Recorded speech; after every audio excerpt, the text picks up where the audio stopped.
नमस्कार शेतकरी मित्रांनो, विजय सूर्यवंशी या आमच्या यूट्यूब चॅनलवर आपल्या सर्वांचे स्वागत.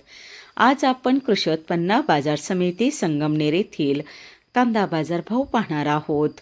असेच रोजचे कांदा बाजारभाव पाहण्यासाठी आमच्या चॅनलला सबस्क्राईब करून सपोर्ट करा.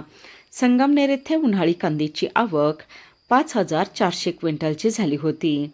उन्हाळी कांद्याला भाव मिळाला आहे. किमान दर 300 रुपये, कमाल दर 2,751 रुपये, सर्वसाधारण दर 1,525 रुपये असे होते संगमनेर येथील प्रति क्विंटलमधील कांदा बाजारभाव.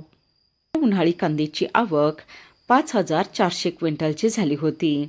उन्हाळी कांद्याला भाव मिळाला आहे. किमान दर 300 रुपये, कमाल दर 2,751 रुपये, सर्वसाधारण दर 1,525 रुपये असे होते संगमनेर येथील प्रति क्विंटलमधील कांदा बाजारभाव.